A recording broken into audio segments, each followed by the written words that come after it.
नमस्कार साथियों, स्वागत है आप सभी का हमारे इस चैनल सुयूसून में। उम्मीद करते हैं कि कोरोना संक्रमण के बढ़ते दौर में आप अपने आप को सुरक्षित रख रहे हैं और अपने सभी परिवारजनों को सुरक्षा पूर्वक घर में बाध्य किए हुए हैं। ये ऐसा समय है जबकि हम सबकी जो एक हेल्थ है वो बहुत चर्चा का विषय बन गई है और इसी बीच हमारी कोशिश भी है कोरोना के वक्त के चलते हुए कि हमें कुछ वक्त मिल पा रहा है कई लोगों से जुड़ने का। हमारे लीगल जगत के जो प्रसिद्ध चेहरे हैं उनमें से कई लोगों को आप तक सामने लाने की हमारी कोशिश है और आज हमारे साथ जो मेहमान जुड़ने वाले हैं हमारे इस सीरियल एपिसोड में हमारे चैनल सुयूसून में वो हमारे कानून जगत के जाने माने चेहरे हैं मिस्टर सुमित्रो चैटर्जी। सुमित्रो, ज्यादा वक्त न लेते हुए आपको स्वागत करता हूँ सुयूसून पर।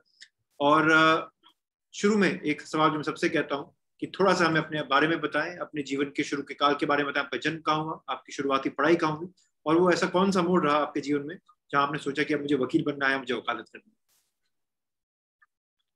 है। हाय जयंत, हमेशा ही मजा आता है आपसे बात करके। तो first let me congratulate you, आपने बहुत ही अच्छा सीरीज शुरू किया है। आई थिंक बहुत ही हेल्पफुल होगा काफी लोगों को, स्पेशली इन दीज टाइम जब सब घर पे काम कर रहे हैं, for students specially and also for aspiring lawyers to hear different people. लोगों की बातें सुन के उनको थोड़ा आइडिया लगेगा what are the different things that they can do, what are the struggles and journeys. तो I think this is a very good initiative, तो congratulations on that.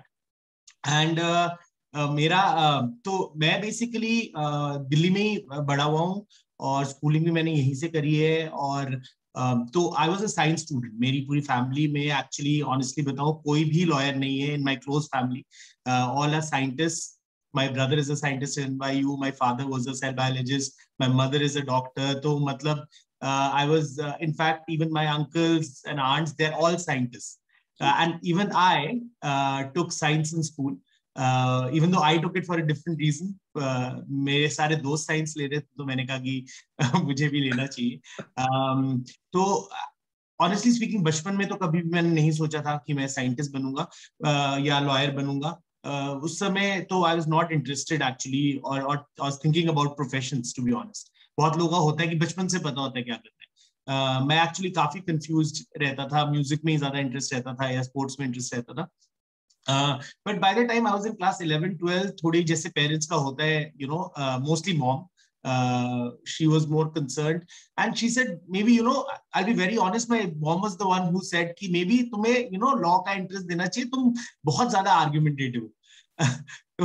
which was a very which is a very weird logic if you come to think of it. Also maybe correct assessment on a part, maybe, but in the sense that time it was very confusing for me. But then I thought ठीक है, anyway, course के लिए आप जो prepare कर रहे होते हो तो हर कोई, और मेरे सारे फ्रेंड्स आईआईटी के लिए प्रिपेयर कर रहे थे और मैं कुछ भी प्रिपेयर नहीं कर रहा था एक्चुअली बोर्ड्स छोड़ के। तो देन आई सेड ठीक है, let me give entrances and everything, and as luck would have it मेरा फिर एमटी लॉ स्कूल में हो गया, और बाकी वो भी कुछ कुछ जगह पे हुआ। But I got some guidance. They said कि दिल्ली में ही रहोगे, and Supreme Court is here.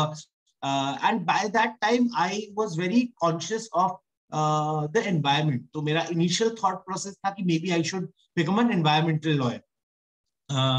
तो उस समय तो हमने MC मेहता वगैरह कुछ भी नहीं सुना था।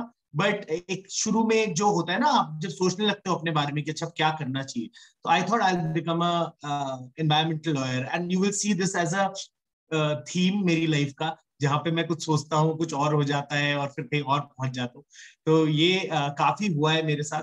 एंड मैं काफी लोगों को देखता हूँ जिनके साथ होता है, तो I try and mentor them and tell them it's okay to be unsure sometimes also, because there are a lot of people who are sure about their destiny, and some people are like me who are very unsure of what the next step might be. But if you work hard, तो आप कहीं ना कहीं आप सही पहुंचोगे, आपका path अपने आप बिल्ड होना शुरू हो जाता है।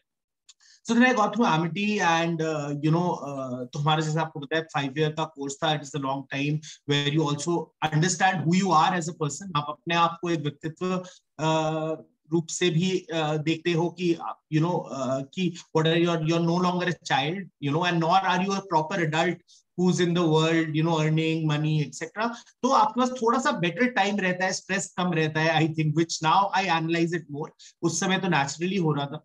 So I was very interested at that point of time to work with, and आपको जैसे बताया कि लॉयर्स है नहीं, तो सारे घर पे कोई उस लेवल की गाइडेंस नहीं थी. ये था कि अच्छा पढ़ाई अच्छी तरह करो, जैसा होता है मोस्ट फैमिलीज में.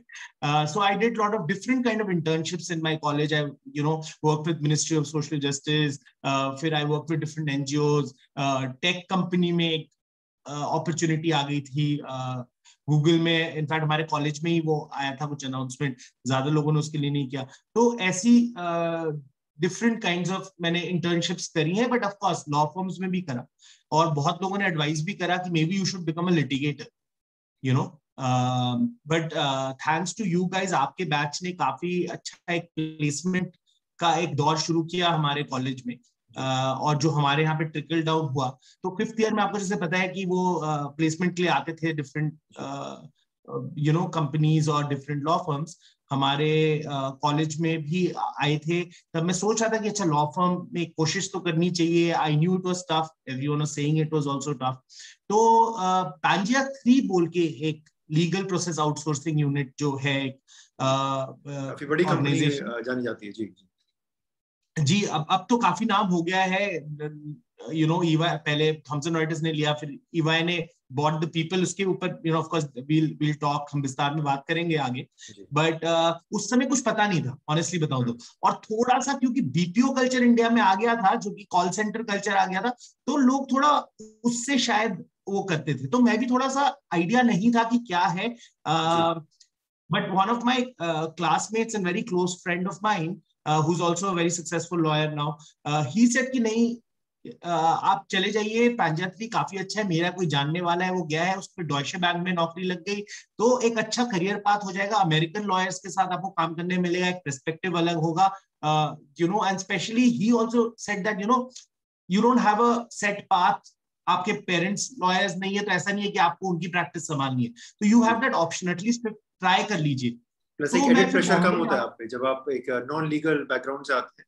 तो मतलब you have to prove yourself a little, I don't know, little less तो नहीं कहूंगा मैं, बट वो एक जो एक प्रेशर रहता है कि आपको भी प्रूव करना है, तो वो थोड़ा सा कम रहता है. जी, लेगेसी जो है, जी लेगेसी का रहता है, कम रहता है. बट सर दूसरा प्रेशर बहुत रहता है कि क्या करना है, और कोई गाइडेंस नहीं है, कोई हेल्प नहीं है. आपको पता ही है लॉ फर्म्स में घुसना बहुत टफ कंपटीशन है. Even in meritorious students it is very very tough. And थोड़ा बहुत जान पहचान always helps, at least to some extent guidance मिल जाती है एटलीस्ट. एंड उस समय बहुत कम थी. Even though I had worked with one of the biggest criminal lawyers, Mr. KTS Tulsi, वहां पे थोड़ा अच्छा मेरा रैपो भी था, थोड़ा प्लान भी था कि शायद वही करना होगा. क्रिमिनल लॉ मुझे बहुत अच्छा लगता था, honestly speaking. That was one of my favourite subjects.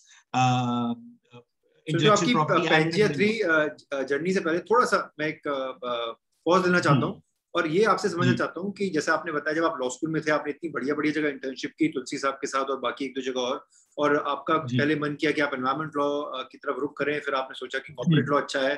तो जो हमारे जो बच्चे सुनते हैं इस प्रोग्राम को, जो यंग लॉ स्टूडेंट्स हैं, उनके संदर्भ से मैं आपसे एक सवाल करना चाहता हूँ कि जब वो जो 5 साल का जो लॉ स्कूल का कार्यकाल रहता है हम सबका, तो क्या कोई ऐसा, अगर इंटर्नशिप की बात की जाए, तो आपको क्या लगता है कि आपकी क्या हिदायत या क्या मशवरा रहेगा यंग लोगों को कि जो इंटर्नशिप होती है वो हर तरह की करनी चाहिए, या एक तरह की इंटर्नशिप को रिपीट करना चाहिए?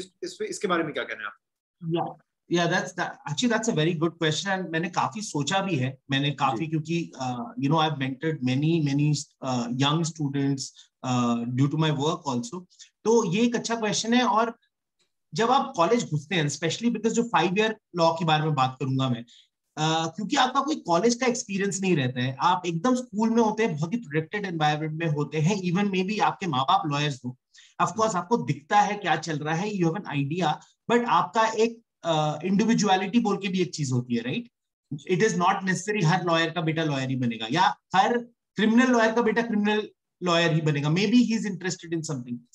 उस इंटरेस्ट को जानने के लिए बहुत जरूरी है कि एटलीस्ट आपके जो पहले 3 साल, जो मुझे लगता है, जो एक्चुअली आप अगर ग्रेजुएशन नॉर्मल करेंगे तो आप देखेंगे आप कॉलेज में जाते हैं, जैसे बहुत जगहों पे आप देखेंगे जो स्पेशलाइजेशन होती है वो थोड़ी बाद में होती है. लॉ जैसे सब्जेक्ट्स लोग बाद में पढ़ते हैं, एकदम स्कूल से निकलते नहीं पढ़ते. बट हमारे यहाँ क्योंकि है थोड़ा BA LLB हम बोलते हैं, बट लॉ के सब्जेक्ट्स आपको पता ही है, कॉन्ट्रैक्ट्स ही फर्स्ट ईयर से ही आप एक्सपोज हो जाते हैं लॉ के सब्जेक्ट से. So it can be confusing, right? And to your question, मैं ये बोलूंगा कि आपको डेफिनेटली थोड़ा सा वेरिएशन रखना चाहिए, क्योंकि I find it very hard to believe कि जो एक 17-18 साल का एक बच्चा युवा है, है, जो टीनेजर है जी एकदम जी। बच्चा है, टीनेजर है एक्चुअली, ऑनेस्टली देखा जाए, उसको इतनी क्लैरिटी होगी कि भाई मुझे कोर्ट में जाके क्या, बिकॉज आप इवन जब नौकरी करना शुरू करते हो या आप प्रैक्टिस करना शुरू करते हो, आपको 1-2 साल लगते हैं टू अंडरस्टैंड द सिस्टम। तो एट दैट पॉइंट तो और ज्यादा डिफिकल्ट है।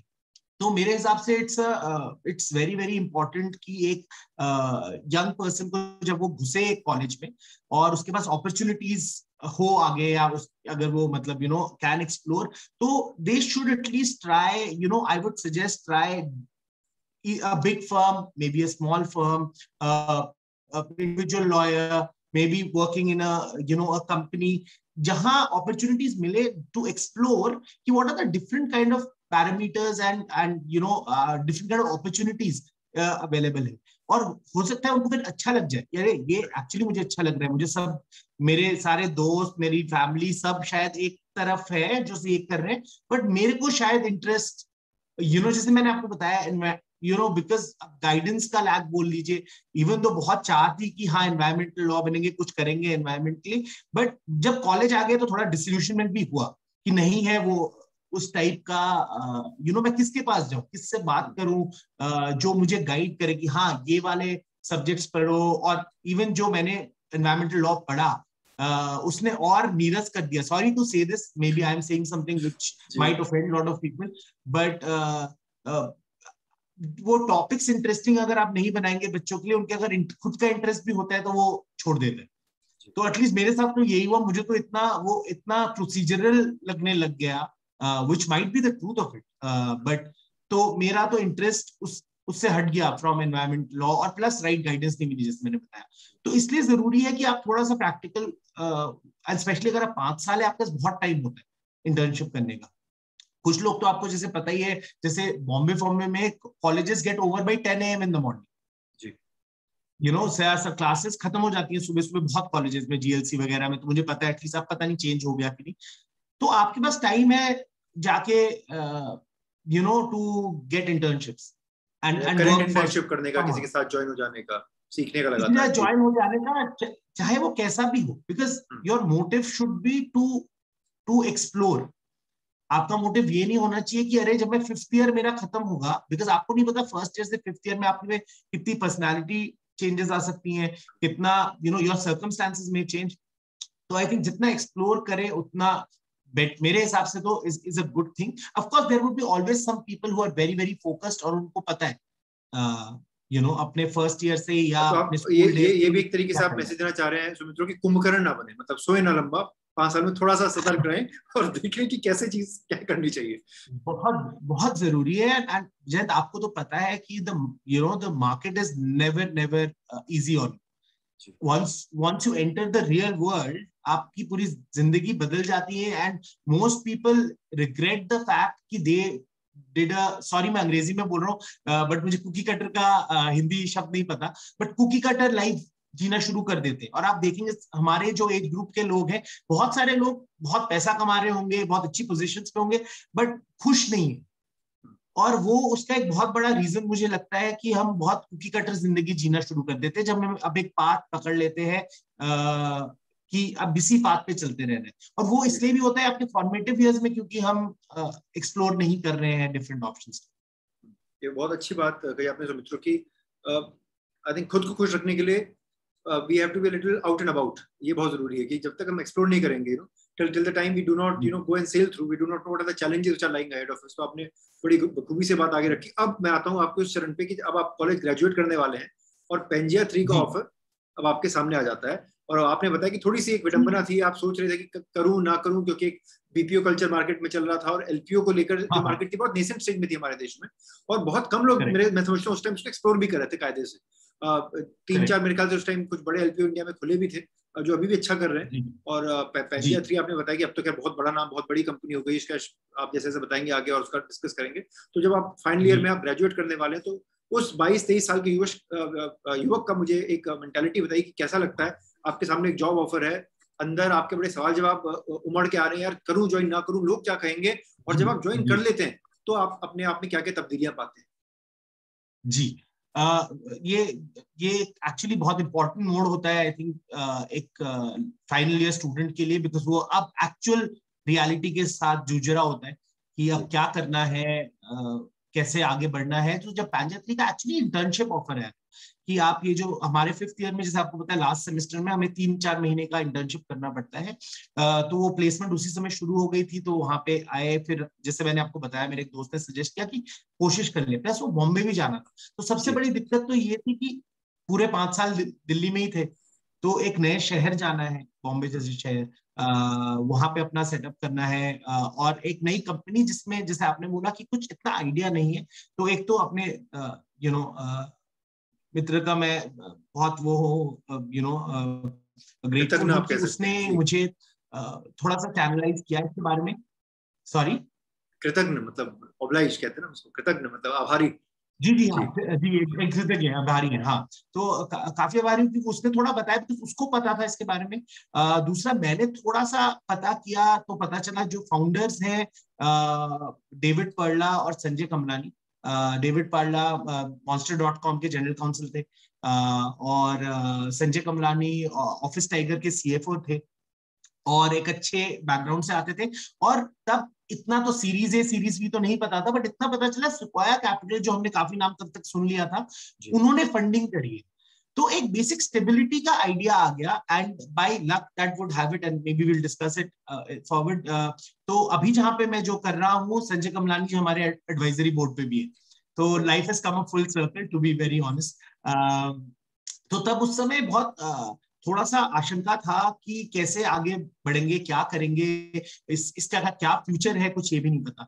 But a very wonderful thing happened, and this is the greatest you know character of Pangaea 3, जिसको मैं बोलूंगा। जब मैंने वहां ज्वाइन किया, सबसे पहली चीज जो मैं देखी, काम पे तो मैं आता हूँ, बट जो लोग थे वहां पे, और पैंजिया 3 ने एक बहुत अच्छा काम किया था। जैसे मैं आपको एग्जांपल दे रहा था, बॉम्बे में बहुत जल्दी कॉलेज खत्म हो जाते हैं बहुत लोग हैं। उन्होंने यंग लोगों को एम्प्लॉइज रखना शुरू कर दिया। They were actually 5th year students जो असिस्टेंट मैनेजर्स थे वहां पे। Now that is unheard of, मैंने तो कहीं सुना नहीं है, ना मैंने एक्चुअली आगे आके भी नहीं सुना है। तो उन्होंने एक्चुअली एक एक with student, they gave them that kind of empowerment, so as to say. And मैं कुछ 100th एम्प्लॉय था, so it started with I think around 35 employees, और मैं 100th एम्प्लॉय था। तो मेरे को एक प्रॉपर स्टार्टअप कल्चर जो होता है, जो उस समय इतना, और लीगल में तो अभी भी इतना नहीं है, बट जो एक स्टार्टअप कल्चर हम आज बात बात पे सुनते रहते हैं, एक प्रॉपर स्टार्टअप कल्चर का मुझे एक एक्सपीरियंस हुआ जब मैं वहां गया। The work was very satisfying, was very professional. सबसे जो जी मुझे अच्छा एक जो बात लगी वो था कि एक तो बहुत प्रोफेशनल आउटलुक है, बट फ्रेंडली भी बहुत है, बहुत पीपल ओरिएंटेड है। जी वो फर्क नहीं पड़ता कि सीईओ ऑफ द कंपनी है कि सबसे टॉप बॉस है। There was a straight line.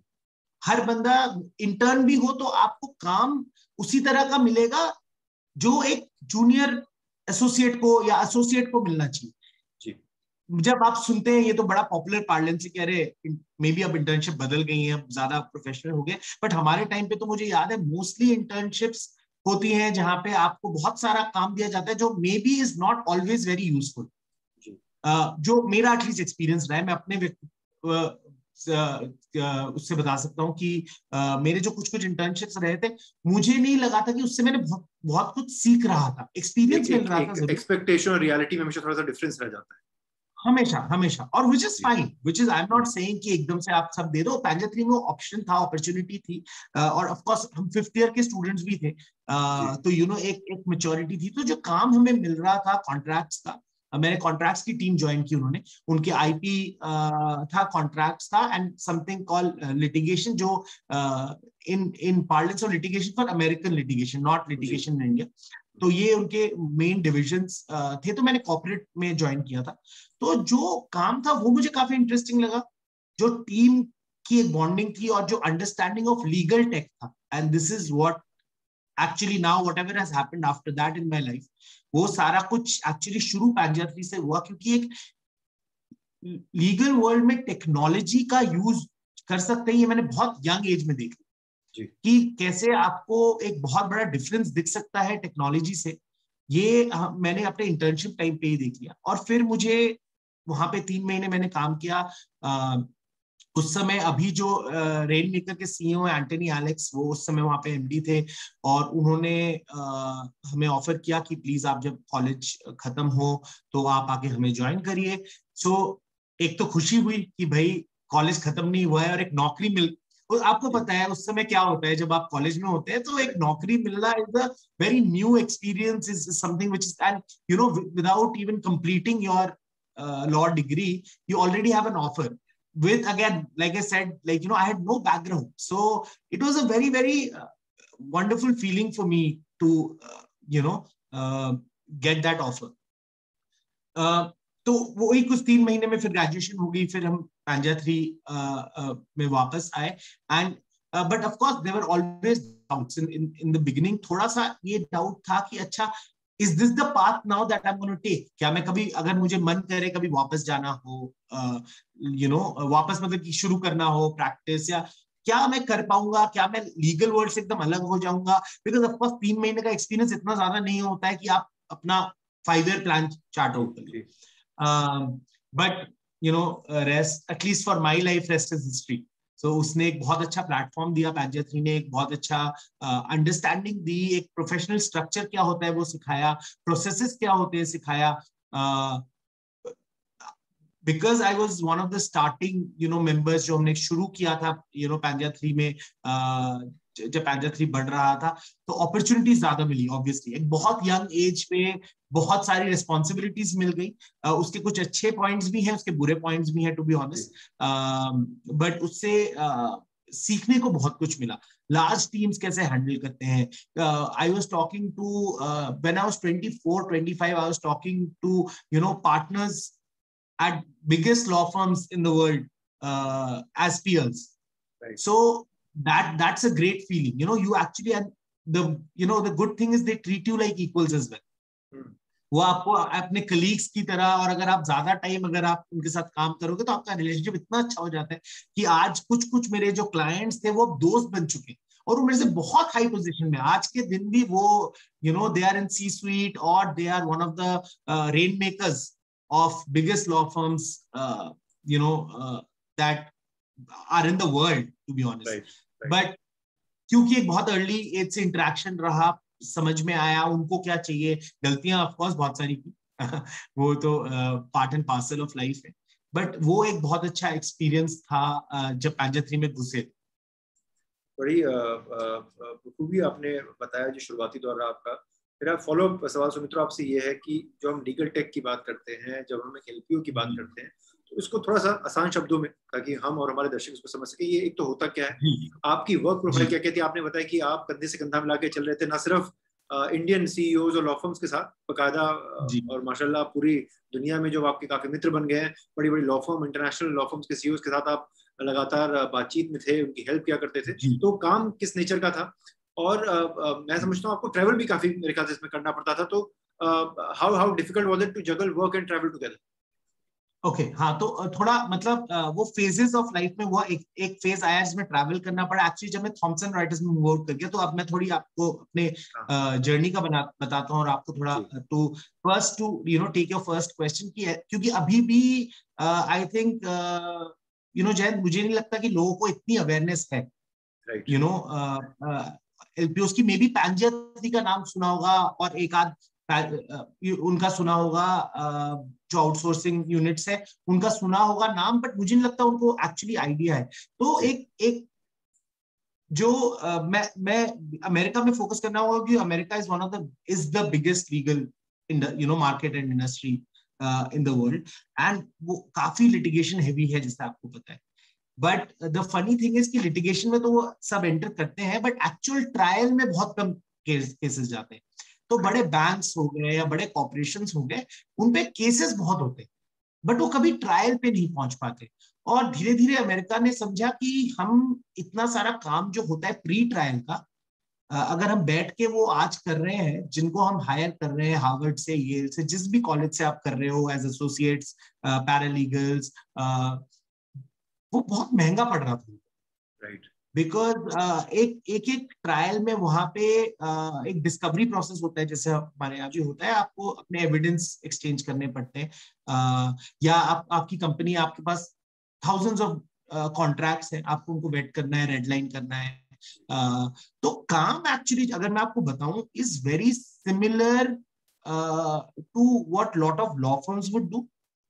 Some of the work is very similar, बहुत रेडलाइनिंग वहां होती थी, बट प्रोसेस ओरिएंटेड होती थी, तो बल्क में इन स्केल होती थी, एब्स्ट्रैक्शन होता था। लाइक फॉर एग्जांपल अगर आप देखेंगे जो कॉन्ट्रैक्ट्स होते हैं बड़ी बड़ी कंपनीज के पास, मिलियंस ऑफ कॉन्ट्रैक्ट्स होते हैं, थाउजेंड्स ऑफ कॉन्ट्रैक्ट्स होते हैं, hundreds of thousands of contracts होते हैं, and they want to know what are the main, I am sure हमारे लॉ फर्म्स में भी ये होता होगा कि कौन से आपके मेन क्लॉजेस हैं, क्या what you should be triggered on, कब रिन्यूअल क्लॉज कब आ रहा है, इंडेमनिटी क्या है, वारंटी का क्लॉज क्या कहता है, is there a red flag और नॉट। तो कॉन्ट्रैक्ट्स का ये एक हिस्सा जो पैंजैथरी का था। फिर there was something which is quite unique, is what is known as e discovery. जैसे मैंने आपको बताया कि बहुत सारा लिटिगेशन यूएस में होता है, and before you go to the trial, US में there is a 4-step process through which you have to go. आपका एक उसमें से एक डॉक्यूमेंट का एक्सचेंज होता है बिटवीन द टू पार्टीज, जहां पे आप request for production of documents भेजते हैं एक दूसरे को कि there should be no surprises in court. That is the concept there, कि आप एकदम से नया एविडेंस नहीं ला सकते, जो कि आई एम श्योर एक यूनिवर्सल कॉन्सेप्ट है, unlike what we see in movies कि एकदम से दरवाजा खुलता है। Also in our Indian courts, I think all those principles sometimes don't apply because American jurisprudence और हमारी जो Indian jurisprudence है काफी हद तक ये अलग हो जाती है जी। करेक्ट। हाँ, वो मैं वही कह रहा हूँ, ग्लोबली वो ट्रू है, unlike what we see in popular TV shows and in movies. So there are, and if you know with big banks especially, they have millions of documents dating from, and as you know 2008 में फिर recession का time भी आ गया, because of, so there were different securitization के cases बहुत सारे top banks के पैंजैथरी के पास थे। So mortgage backed securities, MBS reviews हम उनको बोलते थे।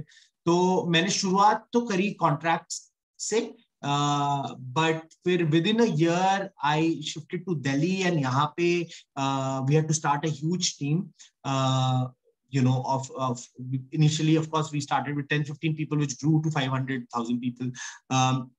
तो यहाँ पे शुरुआत में फिर एक ई डिस्कवरी का प्रोसेस जो मैं आपको बता रहा हूँ यूएस में होता है कि आप exchange documents and then you have to go through those documents. और एक टाइम पे आप बिलीव नहीं करेंगे जैन, गोदान होते थे, बड़े बड़े ह्यूज वेयर हाउसेस होते थे यूएस में, जहां पे सिर्फ डॉक्यूमेंट्स पड़े होते थे फिजिकल, और वो बेचारे पैरालीगल्स और उनके लॉयर्स बैठ के एक एक डॉक्यूमेंट फिजिकली देखते थे। तो उन्होंने जल्दी समझ लिया कि ये नहीं चल पाएगा, उन्होंने फिर उसको they started putting it in a system on the cloud, and then there are various processes to it. Exactly, digitize कर दिया, and मैं technicalities में नहीं घुसूंगा, but your aim is to then go through these documents to understand, you're like investigators then। तो हमारा जो काम होता था वो इन्वेस्टिगेटर का होता था कि इस आपने बहुत एक फेमस केस देखा होगा, बहुत ही एक फेमस केस देखा होगा जो कि एप्पल और सैमसंग का था, जिसमें एक ईमेल से वो एक लाइन थी जिसमें पता चला कि वो कॉपी कर रहे हैं, so our work is to find that one line, and there are various concepts। अब उसके बाद प्रिविलेज के कॉन्सेप्ट होते हैं, जो मतलब जो अटर्नी क्लाइंट प्रिविलेज होता है, जैसे आपको पता है, उसके डॉक्यूमेंट्स आप रिड्यूस नहीं कर सकते। तो काफी स्ट्रिक्ट रूल्स हैं, you have to adhere to them very very strictly. You are constantly in touch with the counsel, आप उनके साथ इन टैंडम कर रहे हो। तो so basically before the trial जितना काम होता है, जैसे डेपोजिशंस होते हैं यूएस में, तो हम डेपोजिशंस के रिव्यूज करते थे। जितना भी काम होता है before you go to the trial, क्योंकि हम ऑफ कोर्स वहां जाके प्रैक्टिस तो नहीं कर सकते। Even though my wife who is also a lawyer and quite senior in Pangea three now, EY Ernst & Young now, she actually went for a trial as well. We knew things so much better than what the American lawyers knew. They had to call us there कि you please sit us with the courtroom because हमें नहीं पता आपको जितना पता है. And it is actually true. Some of the things that we knew about the case, it was very difficult for the lawyer to know. Of course, वो day to day नहीं हर एक document को देख रहे हैं. We knew the inside out of the case. So we became a partner to these law firms. So just to kind of conclude what we were talking about. So LPO is just a cheaper option. I'll be very honest. India has a labor arbitrage. तो यहाँ पे आपको बहुत talented लोग, बहुत ज़्यादा talented लोग India में मिल जाते हैं जो कि बहुत जल्दी on the job सीख लेते हैं. Because of course हमें American jurisprudence और उनके तौर तरीके तो नहीं सिखाए जाते. But because we are Indians are innovators, are by nature quick learners. India is a great market for them because we understand the nuances. And that's the best part about it. So we are like an extended arm to their law firms. So that's a very simple definition of an LPO. Now there are good LPOs and bad LPOs. Same things with good law firms and bad law firms. तो आपको every time of work आपको LPO में मिल सकता है अगर आप right LPO में हो. और उसका एक बहुत बड़ा example है Pangea 3 because Pangea 3 first got acquired by Thomson Reuters in 2010. And then recently it got acquired by Ernst & Young. And Ernst & Young did not only acquire Pangea 3, the brand, it actually acquired the people. So that is the value of that company which I started with. The people are very, very important there. And they have been groomed to become individually, as entrepreneurs. Everyone is thinking out of the box. Everybody's thinking for the betterment. So that was and this is where, because you spoke about travel, this I would like to diverge a little bit in our conversation. So I actually in 2016 went to the parent company Thomson Reuters, and मैं एकदम legal tech में enter कर लिया for Asia and emerging market. I was a senior manager in Pangea 3. I was handling teams of up to 500 people, for various projects, one of the biggest projects that were happening in Pangea 3. तो वहां से फिर मैं Thomson Reuters, जो हमारी parent company है, आपने शायद कुछ प्रोडक्ट्स के हमारे नाम सुने होंगे, वेस्ट लॉ, प्रैक्टिकल लॉ जैसे Thomson Reuters के. तो I joined the Thomson Reuters का team in India, where I was then responsible for the APAC region. And that is where हाँ, तो एक उससे क्योंकि मेरा बैकग्राउंड भी लीगल और टेक का था, तो काफी इजीली एसिमुलेट कर गया मैं इस एनवायरनमेंट में, मुझे अंडरस्टैंडिंग आई. बट एक नया एक्सपीरियंस भी आया where now I started dealing with Indian law firms, Indian lawyers, Indian academic institutions, government, and not only in India, across Asia and the Pacific region. तो उसमें एक बहुत अच्छा एक्सपीरियंस रहा, क्योंकि उससे एक तो लीगल टेक की बहुत ज्यादा क्लोज एसोसिएशन हो गई, which of course led me to my future where I am now currently, what I am doing currently. उससे बहुत सारा ट्रैवल, जैसे आपने पूछा, क्योंकि बहुत ट्रैवल करना पड़ता था महीने में, hardly maybe a week में घर में होता था. I used to travel all over for either conferences or for work or for client meetings. It can become very, very hectic. So I think planning is very, very important, and that is true for anyone who travels a lot for their work. I think planning is very important. How you set your meetings, you should have a breather. A lot of people jam their client because they're like, अरे meeting ही तो करनी है, we'll meet this partner, फिर उस DC से मिलेंगे, फिर और एक partner से मिलेंगे. But it kind of puts in, and especially in these times and now people are more aware of their health, it does take a toll on your health. So it's very important that you are aware कि भाई आप इतना घूम रहे हो, आप इधर जा रहे हो, उधर जा रहे हो, जो sadly of course last एक साल से तो possible ही नहीं है. But जब आप लोगों से मिल रहे हो, it also takes the energy from you, because especially if you're passionate about the technology, if you are talking to them with the intent you're trying to help them. So if you are doing something like that, it does take a toll on your body. So you should be थोड़ा सा अपने आप को balance में रखना बहुत जरूरी है. कितनी मीटिंग दिन में करनी चाहिए, कहाँ है, थोड़ा प्लान आउट कर लीजिए कहाँ आप जा रहे हैं, आसपास के लॉ फर्म से उनके साथ कोशिश कीजिए सेम डे में मिले, very basic things, but very interesting journey which ended in with Thomson Reuters in October 2020, where I took the next step of my life.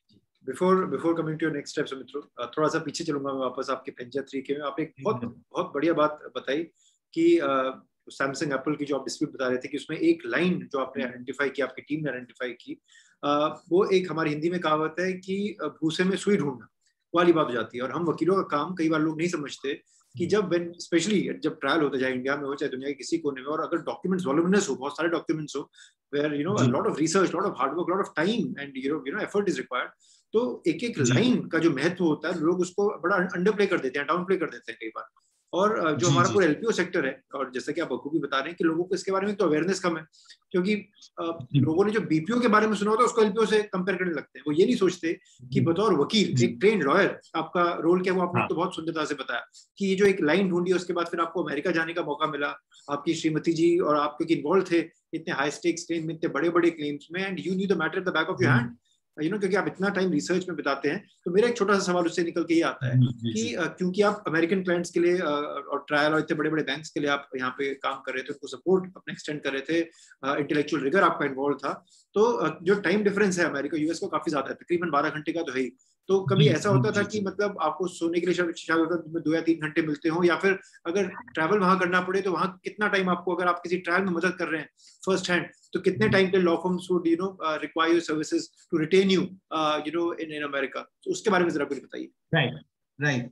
तो पहले तो मैं आपको क्लैरिफाई कर दूं, जो एप्पल और सैमसंग का एग्जांपल दे रहा था वो एक एग्जांपल था, वो हमारी टीम ने नहीं किया था, बट वो डिस्कवरी प्रोसेस का पार्ट है। हमने ऐसे बहुत पैरेलल चीजें करी जिनके बारे में मैं नहीं आपको एग्जैक्टली बता सकता, कॉन्फिडेंशियलिटी क्लॉजेस होते हैं of course, but this was a very well known public information जो कि डिस्कवरी के थ्रू ही आया था, और ऐसे बहुत सारे केसेस है, राइट। एंड सो आप जो सवाल पूछ रहे हैं वो काफी मतलब एक इंटरेस्टिंग बात ये है कि एक तो टाइम डिफरेंस, तो इस पे और लोगों को लगता है, और एक चीज जो एक मिथ है कि अरे आप सुबह 9 बजे जाइए, 5 बजे आपका काम खत्म हो जाएगा, आप आराम से घर पे बैठ जाएंगे। बट आपको एटलीस्ट बता दूं, ई डिस्कवरी वर्ल्ड में इतना प्रेशर होता है, बिकॉज जज जो होते हैं वहां यूएस में वो एक टाइम दे देते हैं आपको कि एक्स अमाउंट ऑफ टाइम। अब उनके जो काउंसिल्स होते हैं वो हमारे पास जब आते हैं वो भी अपना एक टाइम रखना चाहते हैं, बिकॉज उनको भी प्रोसेस करना पड़ता है। जैसे मैंने बताया बहुत सारे स्टेजेस होते हैं, जब आपने एक बार डॉक्यूमेंट्स आपने कलेक्ट कर लिया, आपने क्लासिफाई कर लिया, उसको प्रोसेस करना है, उनको नेक्स्ट साइड पे भेजना है, एनालिसिस करनी है, उनको भी एक टाइम चाहिए होता है। तो जो जज आपको टाइम देता है और जो हमें टाइम मिलता था उसमें भी थोड़ा कम होता था। तो प्रेशर, जैसे आपको बताया, कुछ ऐसे हमारे प्रोजेक्ट्स होते थे 200 लोग होते थे, हम कभी कभी ऐसा काम करना पड़ता था कि शिफ्ट में काम कर रहे पड़ रहे, बट जो मैनेजर्स हैं वो तो ऑफ कोर्स सारे टाइम बैठे हुए। There were times when I did not go back home for a month. मैं मतलब आता था शायद घर पे थोड़ी देर नहाए और वापस ऑफिस चले गए, बिकॉज कोई ऑप्शन नहीं है आपके पास। बट जो एक अच्छी बात थी from our counterparts in US, वो हमारे लिए बहुत ज्यादा सोचते थे, मतलब वो अपने सुबह 6 बजे उठ जाते थे कि हमें लेट ना हो, क्योंकि उनके लिए तो शाम का 6 बजे डिनर टाइम होता है। तो उनको लगता था, जो कि बस एडवांटेज ये है कि इंडिया में 6 बजे कोई डिनर करता नहीं है, इवन तो आई थिंक थोड़ा अर्बन वर्ल्ड में चेंज हो रहा है। हम लोग का नाश्ता हो रहा है, तो वो थोड़े अपॉलोजेटिक रहते थे कि सॉरी हम आपको इस समय वो कर रहे हैं, आप कॉल पे बुला रहे हैं, और कि आपके लिए टाइम सही रहेगा कि नहीं। तो that is again like I said एक बहुत प्रोफेशनल क्योंकि आउटलुक रहता था। तो वो लोग अपनी तरफ से तो बहुत वो करते थे कि कॉल्स सही पे रखो ताकि लोगों को ना, बट काम क्योंकि ऐसा था जैसे मैंने आपको बताया, तो हम ऑफ कोर्स हमारी एक बहुत बड़ी कोशिश रहती थी कि हम वर्क लाइफ बैलेंस मेंटेन रखें, बट सच्चाई ये भी है कि हमेशा नहीं हो पाता, क्योंकि किसी को ये बताना कि भाई अगर तुम if you are in a good establishment, चाहे वो कोई भी, सैडली द ट्रूथ ये भी है, सच्चाई ये भी है कि आप you and up working a lot. May be it's not always time that is important, may be आप 14 घंटे नहीं काम कर रहे हो, मे बी आप 10 ही घंटे कर रहे हो, बट वो 10 घंटे is so exhausting. It takes a kind of toll on you as a young person, and especially because true we to were the a young commitment also that organization. you are undertaking. जी. Correct. And also because we were a young organization, and the age group, then you will be surprised, हमारे यहाँ पे मतलब age group was 23 to 35 के बीच में mostly organization पूरा समाज आता था. Extremely young and a large, extremely young people who were working very so. Which with working with young people, it also brings a share of, because they also want to go out, have fun, which is very normal. हम उनको weekends में बुला रहे हैं. हम खुद भी at that point of time ज्यादा उस समय तो और भी younger थे, तो हम खुद भी चाहते थे कि थोड़ा सा वो रहे, but हमेशा possible नहीं होता था. But the good thing was that we were conscious of it. It wasn't something which we accepted as a norm. So we did many things to make life easier for people, and that is where again it comes down to how Panja 3 has always been very sensitive of its people's need. To give you one example, I know many people who left Panja 3, went to very big companies, got very good hikes, got very good positions, took a pay cut, actually left their position, came and joined back Panja 3. And I have such many examples. And there are people who still, reach out to me, and I'm not even in Panja 3 anymore, where they are like, if we can, kind of get some kind of job there. And so that was a very good part. Of course, every time you talk to someone, there would be good and bad, which will always be there. But I do think largely it was a very people-oriented company with very strong ethics and understanding of what the work is. तो सिर्फ ऐसा नहीं था कि कि अच्छा लोग सब खुश हैं and everything, but जो काम भी कर रहे थे, because lot of people from a contracts team now are in-house counsels for very, very big companies, and gone at their own terms. So they left when they were at their peak and gone there at where they can negotiate well. So that's another thing. People think जो कि अरे एक बार हम Panja 3 में काम कर लेंगे या LPO सेक्टर में काम करेंगे तो शायद हमें नौकरी नहीं मिलेगी. One of our friends worked here, फिर he went to Singapore, is did really well. So there are a lot of people who once they got that exposure. So I think exposure is very, very important for a lawyer to get. Once you get that exposure, yes, of course, आपको कोई एक बड़े Indian law firm में partner नहीं बना देगा, but it also opens lot of doors for people. So alternative law जो हम बोलते हैं, जो एक बहुत बड़ी चीज अब यूएस, यूरोप में, ऑस्ट्रेलिया में शुरू हो गई है, इंडिया में भी धीरे धीरे आने लग गया, एक alternate scheme of things for lawyers, कि अब जस्ट पहले तो आपको पता होगा जब हम छोटे थे तब सुनते थे सिविल है और क्रिमिनल है, फिर हम सब थोड़े बड़े हुए तो पता चला अच्छा कॉर्पोरेट भी है, ये भी है, मतलब थोड़े 4, 5, 10 और डिविजन्स नीचे आ गए, थोड़ा सा पता चला अच्छा शायद एलपीओ बोल के कुछ होता है, एक आउटसोर्सिंग यूनिट कुछ होता है, तो अच्छा दूसरे मार्केट्स में काम कर पाएंगे.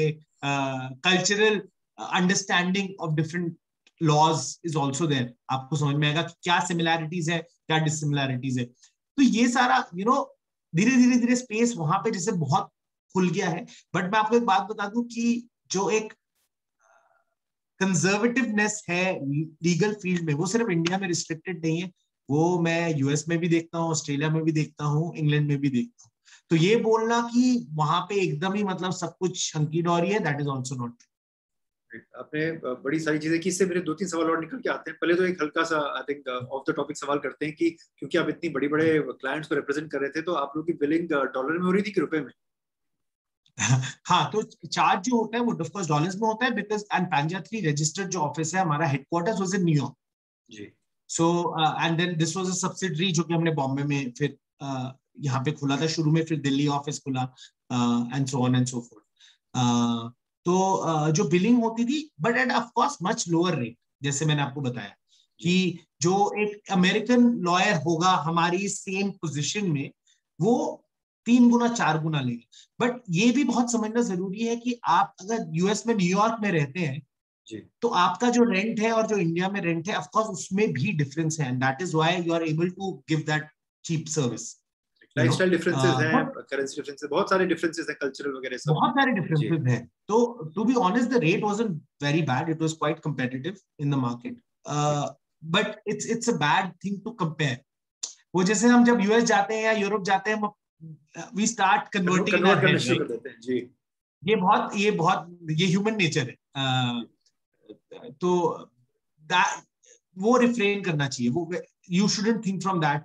And I'll tell you why Panjatri was doing well and earned well, as you know, is an example of how Thomson Reuters took us. You know, if your book of business is not good, you won't, you know, have these people who would want to buy you over.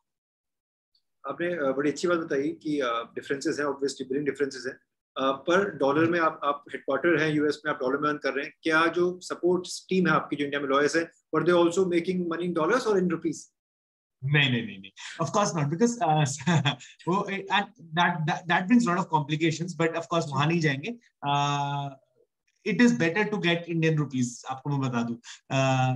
आपको individual है अलग बात है, company में अगर आपको suddenly dollars आना शुरू हो जाए, आपकी बहुत सारे ऑब्लिगेशंस, और आप अभी एक आई थिंक टैक्स लॉयर से ही बात कर रहे थे, बहुत डिफिकल्टी हो सकती है लोगों को.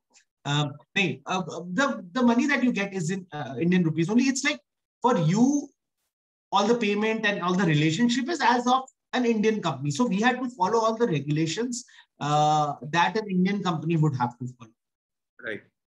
मेरा एक फॉलोअप सवाल और है सुमित्रा, जो आपने बात कही कि सिर्फ इंडिया की बात नहीं है, यूके यूएस में भी कुछ मेंटल ब्लॉक्स हैं, ओपननेस नहीं है, क्योंकि legal sector traditionally is a very close net sector, और इतना पुराना प्रोफेशन है, तो कुछ एक जो कस्टमरी जो चीजें लोग करते हैं, जैसे litigation is one of the oldest vocation, तो लोग एक तो उस झर्रे से भी मुझे लगता है थोड़ा कम बाहर निकल आते हैं. और जैसा आपने बताया, जब हम वकालत नहीं पढ़ते तो हमें लगता है यार सिविल क्रिमिनल है, फिर जब लॉ स्कूल आते हैं तो चार चीजें और पता चलती हैं, रियल लाइफ में आते हैं तो और चीजें पता चलती हैं.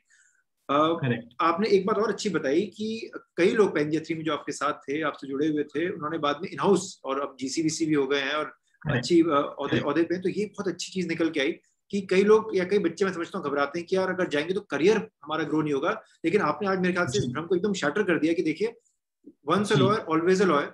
आप लीगली काम कर रहे हैं, आप लीगल काम ही सीख रहे हैं, और वहां से आपके मतलब you make so many inroads for yourself. आप इन हाउस जा सकते हैं, इतनी सारी कंपनीज हैं, and once you are involved in the process of law, be it a court going process, be it vetting documents, be it e-discovery, be it legal tech, तो आप हमेशा को सीख के एक ऑर्गेनाइजेशन पे कंट्रीब्यूट करते हैं, and these organisations are also clients. तो एक जो ब्रिज बन जाता है आपका, be it LPO, be it in house, be it a law firm, be it even a lawyer or a judge in a court of law, they're all your clients. You know, अब legal industry में ही आपस में इतने client हैं आपके, तो ये बच्चे नहीं समझ पाते हैं कई बार. तो ये आपने बहुत अच्छी बात की. नहीं, सॉरी, कंटिन्यू आप. नहीं, I'm done. I'm just wanting you to follow up on this. नहीं, वो actually that's absolutely true. Avenues बहुत ज्यादा खुल जाता है, एक्सपोजर बहुत ज्यादा आ जाता है, एक्सपीरियंस. अभी जैसे जो मुझे थॉमसन रॉयटर्स में, जो पैंजाथ्री के बाद जैसे थॉमसन रॉयटर्स में जब मैं लीगल टेक में आया, तो I got expose to all the big law firms. उनके नॉलेज मैनेजर्स हो या पार्टनर्स हो या सीईओज हो, यू नो, तो एक अलग डोर खुल गया मेरी लाइफ में. So, you know, they have lot of their law firms. I have become very good friends with them because, you know, आना जाना रहता था, उनसे बात करनी पड़ती थी, उनको, you know, बताना पड़ता था, बहुत बार ट्रेनिंग देनी पड़ती थी on legal tech. एक माइंडसेट, जैसे मैंने बोला कि ये एक माइंडसेट पहले जब मैं जूझ रहा था, you know, when I joined an LPO, कि lot of people, including my father, asked me, and you know, he's generally very aware of things that are happening in the world, but he was also not very sure what an LPO meant. तो उनको एकदम idea नहीं था कि क्या है, और लोगों को भी आइडिया नहीं था. तो उससे अब फिर जब मैंने थॉमसन रॉयटर्स में आया, तब आई रियलाइज कि एक to imbibe legal technology is something which people are very you know, वो थोड़े कंजर्वेटिव इसके बारे में, वो सोचते नहीं अभी जो मेरा पुराना टेक्निक है वो काम तो कर रहा है, you know, वो काम तो कर रहा है, क्यों हम इसको और सो एफिशिएंसी जो एक आता है ऑर्गेनाइजेशन में, एक लॉ फर्म में, एक किसी भी, यू नो, वर्किंग उसमें सेटअप में, वो समझाना भी एक माइंडसेट है जी. यू नो, बिकॉज आप उनको चाहे 10 चीजें बता दें कि अच्छा ऐसे हेल्पफुल होगा, ऐसे ऐसे सही चलेगा, you will have to adopt it, there is a learning curve. तो ये जो अंडरस्टैंडिंग है, एंड मैंने ये बहुत देखा है, शायद हमने जब हम पर्सनली भी बातें करते हैं जयंत, हमने ये बात वो किया है कि लोग अपने पर्सनल लाइफ में बहुत टेक्नोलॉजी यूज करते हैं। कभी कभी आप देखेंगे उनके पास लेटेस्ट फोन होगा, वो अपने घर में उन्होंने वो डोंगल भी यूज कर रहे हैं, वो स्टिक भी यूज कर स्मार्ट रहे टीवी हैं टू भी वॉच, है जी, एलेक्सा भी स्मार्ट है, सब टीवी कुछ भी जी। है, सब कुछ है। प्रोफेशनल लाइफ में आते ही वो मेरे दादाजी के जमाने में चले जाते हैं। तो ये थोड़ा सा मतलब थोड़ा सा कॉन्ट्रिडिक्शन है, मतलब this is the contradiction of professional and your personal life. Of course मैं सब नहीं बोलूंगा, मेरे बहुत क्लोज फ्रेंड्स हैं जो इंडिविजुअल लॉयर्स हैं, जो who I was very surprised when he once told me कि मैं अपने सारे डॉक्यूमेंट स्कैन करना शुरू कर दिया, मैं अपने आईपैड में सारे वो देखता हूँ। और मैं जब वो सुना तो मुझे बहुत अच्छा लगा, क्योंकि वो एक इंडिविजुअल लॉयर है, वो अपना कर रहे हैं, उनका ऐसा ऑर्गेनाइजेशन नहीं है, बट वो ये सोच रखते हैं। तो मुझे ये बात अच्छी लगी। विज़िबी जब मैं एक बहुत ही बड़े लॉ फर्म में गया, मैं ऑफकोर्स नाम नहीं लूंगा, और उनसे बात करी और उनका उनका रवैया देखा। Of course, they're very nice people. They talk to you and they will listen to you. But उनका जो एक mold of understanding है और उनका जो एक perspective है, which I realized is still somewhere down the line ingrained in those 1990s के टाइम में जो चल रहा था, वो आज भी हम वो करना चाहते हैं। मैं सब नहीं बोलूंगा, there are some great law firms जो कि बहुत innovation कर रहे हैं इंडिया में. One of the law firms has innovation centre in fact जो वो चला रहे हैं. There are boutique law firms जो कि बहुत ज्यादा आगे हैं. इनफैक्ट अभी जहां पे मैं हूँ, लेक्स फ्यूजन, जहां पे हम लोग लीगल टेक की वो करते हैं, तो हमारी एक मेंबर फर्म है, वो यूज कर रहा है वन ऑफ आवर फर्म्स जो कि यूएस का एक बहुत बड़ा लीगल टेक वो है. तो सरप्राइज कि इंडिया में तो कहीं मैंने सुना ही नहीं था किसी के पास ऐसा टेक है for contract management, and I was very very surprised कि चलो there are people who are early adopters. तो ऐसा बोलना, because again हमारा population is our plus and our minus, तो आप बहुत लोगों से मिलोगे, आप डिसअपॉइंटेड होगे, बट फिर आपको हमेशा ऐसे लोग मिलेंगे जो आर अडॉप्टर्स हैं, जो टेक्नोलॉजी को समझते हैं, जो चाहते हैं technology should enter our legal field. And especially with so many things, again Jayant, like I'm referring to our private conversations which we have sometimes about the state of legal affairs and things like that, which are very interesting of course, as you know. तो again हम बात करते हैं कि कैसे there are so many opportunities, from judgement हो गया to just contract reading. एक कॉन्ट्रैक्ट पढ़ रहे हैं, आज भी हम वर्ड यूज करते हैं. ये दुनिया की प्रॉब्लम है, ये इंडिया की प्रॉब्लम नहीं है, टू बी वेरी ऑनेस्ट. आज भी हम वर्ड, एक सर इतनी पुरानी टेक्नोलॉजी है जो कि लोग, जिसके ऊपर एक्चुअली कोई नया इनोवेशन हुआ नहीं है. आज भी हम पीडीएफ और वर्ड पे ही चीजें देख रहे हैं, कोई इनोवेशन नहीं है उसमें. अगर आपको आर्टिकल ढूंढना है या सेक्शन ढूंढना है तो आप अभी भी कंट्रोल F दबा के कर रहे हैं, हाइपर लिंकिंग नहीं ऑटोमेटिक होती. तो वेरी सिंपल एग्जांपल दे रहा हूं, sorry if that was like off the topic, but just from point of innovation, ये this is maybe a global phenomena. Some countries are better than others. That's the only thing. I think आपने जो एक अच्छी बात बताई कि TV, Alexa, phone पर इसलिए पैसा खर्च देते हैं कि उसके एंटरटेनमेंट वैल्यू बहुत है और लॉयर्स की एंटरटेनमेंट वैल्यू हमेशा कम होती है. we are more a service industry. We are supposed to save people when they're in actual trouble. क्योंकि हम खड़े होकर ड्रामा और नाच तो नहीं कर सकते. The court craft and advocacy or whatever craft we have to be possessed in a professional platform. तो इसलिए थोड़ा शायद लोग, हम लोग अंडर वैल्यू कर जाते हैं या अंडर पे कर जाते हैं. तो ये आपने बड़ी अच्छी बात की. दूसरी मैं आपसे एक सवाल और करना चाह रहा हूँ सुमित्रो, कि ये जो लीगल टेक का पूरा सवाल है, आपने तो इतने मल्टीपल जुरिसडिक्शंस में काम कर लिया है इतनी बड़ी बड़ी ऑर्गेनाइजेशन के साथ, तो आपको क्या लगता है कि इंडिया में अभी हम कितना पास है, कितना दूर है लीगल टेक को एब्जॉर्ब करने के लिए? और ये मैं इसलिए पूछ रहा हूँ आपसे क्योंकि अब हम कोविड के दौर में जी रहे हैं. तो कोविड से पहले तो सिर्फ फिजिकल हियरिंग हो रही थी, फिर वर्चुअल हियरिंग का लास्ट ईयर से दौर शुरू हुआ, फिर बीच में कुछ प्रोटेस्ट हुए, फिर कुछ कोर्ट ने बोला चलिए जी हम फिजिकल ओपनिंग पूरी कर लेते हैं या पार्शली हाइब्रिड कर लेते हैं, वापस अनफॉर्चुनेटली हम लोग वर्चुअल में आ गए बिकॉज ऑफ इंक्रीजिंग केसेस. तो आपको क्या लगता है कि जो लीगल टेक है जिसमें आप इतना एक्सपर्टीज आप रखते हैं, वो हम लोगों को कितनी जल्दी हम उसको अडॉप्ट कर सकते हैं? अगर हाँ तो कैसे कर सकते हैं, और अगर करें तो उसका ओवरऑल लीगल इंडस्ट्री को कितना फायदा होगा और लीगल इंडस्ट्री के साथ साथ एक कॉमन सिटीजन को कितना फायदा होगा? करेक्ट. तो आप मतलब I'll answer them in different orders if you don't mind. आपका क्वेश्चन, एक तो लोगों को कितना फायदा हुआ, आई थिंक एक जस्टिस हमारे यहाँ पे एक बहुत ही इजीली जो एक कॉमन लेमैन भी बोलता है कि भाई कोर्ट कचहरी के चक्कर नहीं काटने. पेंडिंग केसेस हो गए, या एक प्रोसीजरल लैग हो गया। Lot of times I don't think it is the जजेस, जितनी मेरी अंडरस्टैंडिंग है, मैं अपने जो फ्रेटर्निटी में दोस्त हैं, आप जैसे विद्वान है जिनको आइडिया है, जब मैं आप लोगों से बात करता हूँ तो मुझे एक अंडरस्टैंडिंग ये भी मिलती है कि हमेशा लॉयर और जज की गलती नहीं होती है कि केसेस लंबे चल रहे हैं या justice is not being delivered on time, और processes, simple processes are not happening. I also think it has to do with the setup. हमारे पास सेटअप नहीं है, हमारे पास लोग ज्यादा है, प्रॉब्लम ज्यादा है, उनको डिलीवर करने के लिए जो मैकेनिज्म है उसमें लोग कम है। तो एक्चुअली में पॉपुलेशन का हम फायदा नहीं उठा रहे हैं, इतने लोग नहीं हम डाल रहे हैं हर एक। जैसे आपको मैं बता रहा था कि यूएस में लिटिगेशन के जितने स्टेप है उसको डिवाइड कर दिया गया। आप सारे स्टेप एक बंदा नहीं कर रहे, कोई कोई कुछ पार्ट कर रहा है, कोई कुछ कर रहा है। इंडिया में मुझे जितनी अंडरस्टैंडिंग है, please correct me if I am wrong, हमारे यहाँ पे एक जो वकील होता है वो जब एक किसी का केस उठाता है तो टॉप से बॉटम शायद वो मोर और लेस पूरा ही खुद ही कर रहा होता है। जी सर, मैं एलपीओ हूं, मैं मुंशी हूं, मैं वकील हूं, I am all in one. हाँ, राइट, ऑल इन वन होता है। उसके बाद सबको जूनियर्स वगैरह होते हैं, but they don't hire experts. Expertise नहीं है छोटी छोटी चीजों की। तो आई थिंक फायदा बहुत होगा लोगों का अगर इनोवेशन एज एन ओवरऑल, जो मैं बोलता हूँ लीगल टेक इनोवेशन एक बार अगर हमारी इंडस्ट्री में घुस जाए, चाहे वो जुडिशरी में हो, and of course it has to start always from your education systems.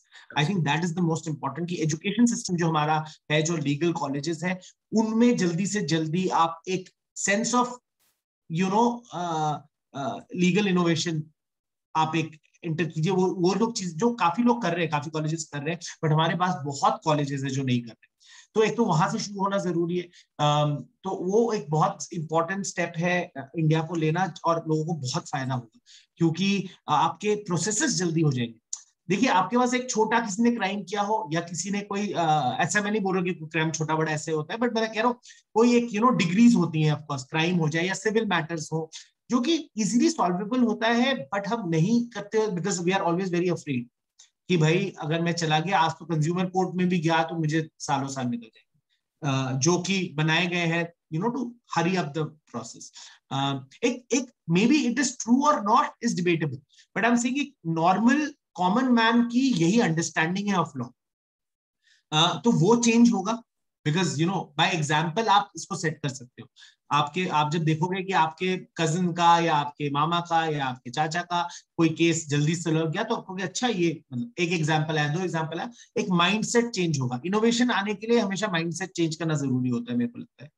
सो एक तो वो होगा, जल्दी चीजें सुधरेगी, बहुत फायदा होगा। Is India ready? I think India was always ready. We are a society of innovators, like मैं आपको जो पहले बोल रहा था, हमारे अंदर है। हमारे यहाँ सबसे सारे इंजीनियर्स बन के जो जा रहे हैं, हम घर में शायद बचपन में एटलीस्ट हम लोग, तो पता नहीं बाकी लोग जैन, बट लाइक जब हम बड़े हो रहे थे, it was a very common thing to fix things in your house. आप कुछ ना कुछ लेके, आप अपने घर में कुछ अगर खराब हो गया, कुछ हो गया, तो आप ट्राई करते थे फिक्स करने का। अब तो बहुत डिस्पोजल जनरेशन आ चुका है, use and throw, but I think हम एटलीस्ट जब बड़े हो रहे थे वो नहीं था for most of us. So that's so I think India was always ready, be it legal or any other, but legal especially so, like I told you, why it's why I think it is necessary, क्यों आना बहुत जरूरी है। अगर आप बोलोगे कैसे आएगा, therein lies the the real question। ये एक बहुत कॉम्प्लिकेटेड सवाल है, बिकॉज आपके दिल्ली और बॉम्बे और Bangalore are placed very differently from your smaller cities. तो हमारे यहाँ पे ना सिंगल प्रोंग्ड अप्रोच बहुत डिफिकल्ट है। आपके बड़े केसेस शायद छोटे शहरों में भी चल रहे हैं, ऐसा नहीं है कि सिर्फ बड़े केसेस बड़े शहरों में ही चल रहे हैं और इंपॉर्टेंट केसेस सिर्फ बड़े ओरिजिनल साइट सिर्फ मेट्रोस को छोड़ के तो बाकी हर जगह ही है, ट्रायल कोर्ट में शुरू होती है। करेक्ट। तो अब इसलिए बहुत जरूरी है कि अफोर्डेबिलिटी, इंडिया का एक बहुत बड़ा एग्जाम्पल अगर आप फोन से अगर फिर से लें, आईफोन क्यों नहीं इतना ज्यादा इंडिया में बिकता है, जबकि पूरी मोस्टली बड़े कंट्रीज में, और इंडिया भी बहुत अडॉप्टर है, बहुत बड़ा टेलीकम्युनिकेशन का, इसलिए मैंने एग्जांपल लिया। हम हमेशा प्राइस और यूटिलिटी को साथ में देखते हैं, इंडियंस के लिए बहुत जरूरी है। That's why India is a very complicated market for legal innovation, जो मैंने रियलाइज किया। We are very sensitive to price, चाहे हम कुछ भी बोल ले, चाहे हम कितने भी इम्प्रेस्ड हो विद द इनोवेशन, अगर वो सस्ता नहीं है हम उसको नहीं अडॉप्ट करेंगे, हम कुछ ना कुछ ढूंढ लेंगे, चाहे वो I don't want to say this but with means which might not always be right, हम अपना काम निकाल लेते हैं जी। तो इसलिए बहुत जरूरी है कि आपकी जो यूटिलिटी है विद प्राइस मैच हो। तो जो लीगल इनोवेटर्स इंडिया में आए, जो आजकल धीरे धीरे धीरे आ रहे हैं, they should be sensitive of the fact कि they are also able to satisfy the legal fraternity with its pricing structure, so that once adoption happens then they are okay spending more. शुरू में आप सस्ता phone खरीदते हो और धीरे धीरे धीरे धीरे आप जब यूटिलिटी समझते हो तो आप कहते हो नहीं अच्छा अब मुझे समझ में आ रहा है क्यों एक अच्छी ब्रांड का एक अच्छा फोन की क्या यूटिलिटी है, वो यूज करके समझ में आता है. We don't jump to the expensive stuff first hand mostly, right? So that is what I was saying कि आप अगर बड़े शहरों को हटा दो, बड़े शहरों में बड़े लॉ फर्म्स तो ऑफ कोर्स कर रहे हैं, वहां पे भी बहुत जरूरत है ज्यादा इनोवेशन की, but they are still much ahead for like where rest of India is. बट मेरे हिसाब से सबसे ज्यादा जरूरी है ground root grass root level पे ये इनोवेशन लाना, बिकॉज उनको जरूरत भी सबसे ज्यादा है. उन चीजें वहां ज्यादा जल्दी होना जरूरी है ताकि वो पहुंच पाए जहां पे ऑलरेडी चल रही है. तो आई बिलीव दैट अगर इंडियन मार्केट में जो भी लीगल इनोवेशन कंपनीज आए, जो लीगल टेक आए, उनको थोड़ा सा प्राइस सेंसिटिविटी की तरफ ध्यान रखना चाहिए. जो कि मैंने थॉमसन रॉयटर्स में जो एक मेरा बहुत बड़ा वो था कि Thomson Reuters was not always very, because of course उनके ग्लोबल पॉलिसीज होते हैं अंडरस्टैंडेबली सो, तो उन्होंने इंडियन मार्केट को हमेशा इतनी अच्छी तरह से नहीं समझा, मुझे लगता. बट तभी the products are great again. So I think there has to be a right mix. So I think for Indians to adopt technology, it needs to come from perspective of utility with price, जो मैं दूसरे market में हमेशा नहीं, which is not true always. Of course price is a factor for them, but it is not a top factor for them. There will be law firms, even small law firms or small companies which will spend on technology if they believe it's the right solution for them, which I don't think is always true for India. Of course it's not a generic rule. ये ऐसा कोई पत्थर की लकीर तो नहीं है कि मतलब बहुत लॉ फर्म्स भी ऑफ कोर्स पैसा खर्च कर रहे हैं, कंपनीज खर्च कर रही है, तो इसलिए I think that's the most important thing. और वो धीरे धीरे चेंज आएगा, specially like you said Covid में पीपल आर रियलाइजिंग कि अब टेक्नोलॉजी नहीं यूज करेंगे तो अब our basic work is getting hampered, काम नहीं चलेगा. करेक्ट. ये आपने अच्छी बात बताई, बिकॉज मित्रों जो मैं डिस्प्यूट रेजोल्यूशन लिटिगेशन के दायरे में चीजें समझता हूँ लीगल टेक की, जब last year virtual conference supreme court ने शुरू की और हमारे बाकी हाई कोर्ट्स और ट्रायल कोर्ट्स ने अडॉप्ट की, तो उसमें एक दो चीज अच्छी हुई, क्योंकि हमारे डिस्कवरी का तो कॉन्सेप्ट नहीं है अमेरिका की तरफ, लेकिन ये रहता है कि जब आप लिटिगेशन करते हैं तो लिटिगेशन जो इतनी लंबी चल रही है उसको हम कट शॉर्ट कर सकते हैं डेफिनेटली उसका टाइम, बिकॉज जजेस के ऊपर दारोमदार बहुत है, उनके अपने बहुत सारे रोल्स हैं, रिस्पॉन्सिबिलिटीज हैं, केसेस एक जज को आप समझिए कि 50 से 100 केस देखने होते हैं. पर जो मैंने एक चीज बड़ी पॉजिटिव पाई इस वर्चुअल हियरिंग में वो ये था कि जो पहले हम रजिस्ट्री में अपना माथा फोड़ते थे इतना जाके कि दिन पर दिन बर्बाद हो रहे हैं और जबरदस्ती के ऑब्जेक्शंस लग रहे हैं, अब सारी चीजें अगर आप डिजिटाइज कर रहे हैं, आपके डॉक्यूमेंट स्कैन हो रहा है, वो क्लाइंट तक फटाफट सेकंड्स में पहुंच रहा है, ईमेल के थ्रू रजिस्ट्री में पहुंच रहा है, एफिडेविट आपका डला हुआ है, सब कुछ जज के सामने. बहुत ऐसे कम लोग होंगे जिनके अंदर वो भय नहीं होगा कि मैं कुछ भी झूठ बोल दूं या परजर कर लूं अपने आप को. ऐसा अभी हमारा देश उस मुकाम पे नहीं पहुंचा है. तो डिजिटल तो हो रहा है, पर उसको थोड़ा सा मैं समझता हूँ अगर सरकार, कोर्ट और एक कॉमन जो सिविल सोसाइटी हमारी स्टेक होल्डर बनकर करे तो सभी इंडस्ट्रीज को फायदा होगा. क्योंकि जैसे आपने बताया आप बैंक्स को काफी रिप्रेजेंट करते थे शुरू में, फिर आप थॉमसन रॉयटर्स के लिए आपने काम किया, तो जो वॉल्यूमिनस डॉक्यूमेंट्स हैं जो इतने बल्क में आ रहे हैं, यहाँ पे बड़ी लिटिगेशंस इन्वॉल्व हैं या जहाँ पे एमएनसीज इन्वॉल्व है, कॉर्पोरेट्स लड़ रहे हैं आपस में, उसके लिए आप सोचिए कितना टाइम बच जाएगा, मतलब कितना एफर्ट बच जाएगा. And then you can actually think about evolving a proper legal jurisprudence out of that legal dispute rather than saying कि इतना मेरा टाइम वेस्ट हो गया. तो एक्चुअली ये आपकी जैन बहुत अच्छा पॉइंट है, specially because big data is not a new concept. Big data has been there with us for a very long time and big data will only increase. तो जितना हम जल्दी उसको मैनेज कर पाए, एंड ऑफ द डे अगर आपका सारा टाइम, जैसे आपने बोला बहुत सही तरह से, कि अगर आपका सारा टाइम जा रहा है आपके डेटा मैनेजमेंट में, तो आप एक्चुअल जो आपके एज ए लॉयर्स जो ग्रेट थिंकर्स हैं हमारे, even I think our age group, there are some lawyers जैसे आपके जैसे हैं जो कॉन्स्टेंटली सोच रहे हैं लॉ के बारे में, how to evolve this beautiful field, which is important for every human being. Law is something which is ingrained, in for every society. So उसमें ज्यादा टाइम जाएगा हमारे पास, हमारे जजेस के पास ज्यादा टाइम होगा, वो अपने जजमेंट्स सही से दे पाएंगे, सोच के अपना ज्यादा टाइम उसके ऊपर डाल सकते हैं, rather than कि आप फंसे हो from one stage to another. Lawyers will able to execute their work. तो एक तो डिविजन की बहुत जरूरी है, जो एक चीज मैं आपको जो मैं आपको शुरू से बार बार बोल रहा था कि जो ये पूरा लिटिगेशन का प्रोसेस है, इसमें इनोवेशन आने के लिए ना डिविजन ऑफ वर्क भी बहुत जरूरी है, कि what are the different stages of your litigation, और फॉर एनी पर्सन लाइक जो भी एक लीगल प्रोसेस में इन्वॉल्व है, उस प्रोसेस को और कैसे हम, जो आप देखेंगे मेडिसिन में अब सुपर स्पेशलाइजेशन हो चुका है now, of course there are detractors for that also, there are people who say कि this is not the best thing, because you would see doctors जो सिर्फ उंगलियां देख रहे हैं, you know what I mean, it has gone to that kind of super specialisation. So but I do think, not going completely ballistic and crazy, but legal world में भी एक process और एक स्टेजेस बनाने की जरूरत है, and there might be expert जो एक स्टेज जो वो है उस लीगल लाइफ साइकिल का, उसके एक्सपर्ट हो, सबका काम आसान है.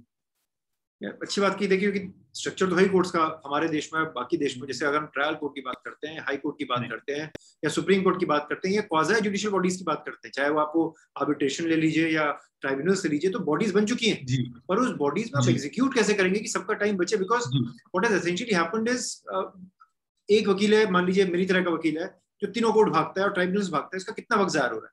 पर वर्चुअल हियरिंग की वजह से, मैं आपको बहुत बेसिक एग्जांपल दे रहा हूं, आज with the click of a button I can be in multiple forums, so if for example, let's say if I know that a judge is on holiday, rather than wasting fuel and harming the environment, मैं अगर मुझे computer पे बैठे बैठे चीज पता चल जाती है कि जैसा छुट्टी पे टाइम बचा, एनवायरमेंट बचा, मैं दूसरे कोर्ट पे अपना ध्यान लगा सकता हूँ.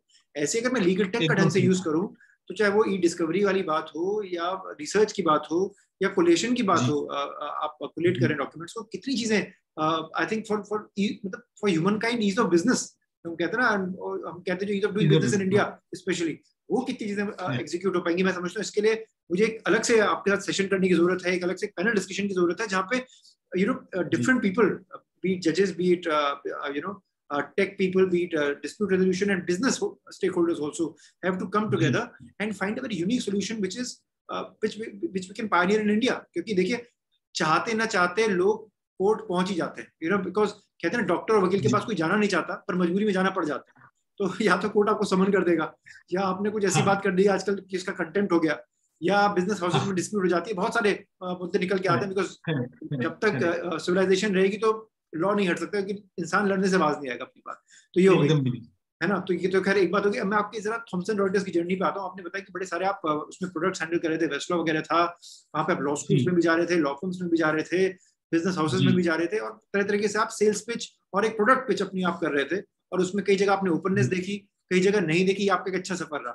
उसके बाद जो आपकी पेंजिया और थॉमसन रॉयटर की जर्नी हो गई, उसके अलावा आप एक एंटरप्रेन्योर हैं आज की डेट में, अगर मैं सही समझता हूँ तो you are an entrepreneur, you have a company.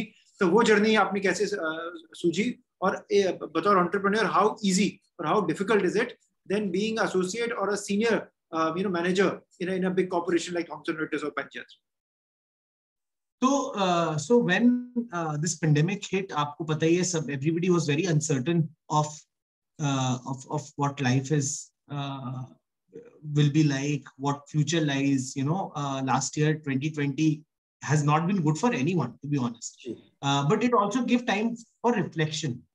And one thing which I realized was I have become very comfortable in my own skin. Like, I'm very comfortable where I am.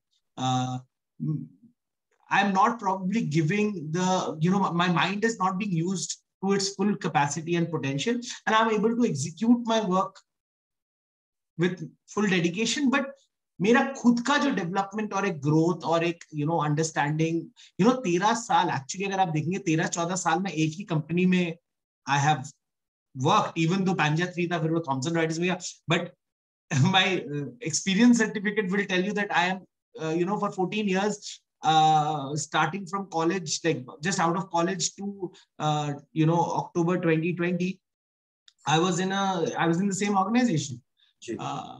So, which was not a bad thing for me. Honestly speaking, even though today's world, it is a very common thing for people to keep changing jobs for better money, better, positions. It wasn't very important for a person like me because I always believe there should be a balance. So it was very good. अगर मैं अपना personal बताऊं, मेरे लिए बहुत अच्छी चीज थी कि आप एक अच्छी कंपनी में हो, आपको एक अच्छा, आपकी एक पोजीशन भी अच्छी है, आपके पैसे भी ठीक आ रहे हैं, आप कुछ अच्छा काम भी कर रहे हो. हाँ, मे बी आप, मगर मैं और एम्बिशियस होता, मे बी और सारी चीजें कर सकता था. But what I realise, what I have never been ambitious about position और money as such. They're all important things, but self growth is something which I was always interested in. This is what I used to keep telling my bosses as well, or people who I work with, कि भाई मुझे एक कुछ एक ऐसा कुछ दीजिए, फर्क नहीं पड़ता है मुझे, अगर अपना जो काम कर रहा हूँ उसके साथ भले ही वो प्रमोशन की तरह मत दीजिए, बट मुझे कुछ एक्स्ट्रा हेल्प कीजिए मेरे सेल्फ ग्रोथ के लिए. तो वो करते थे, बट मुझे नहीं लगता था कि वो इतना फ्रूटफुल हो रहा है मेरे. तो अराउंड सितंबर महीने में मेरे दो previous colleague from Pangea three who were based out of New York,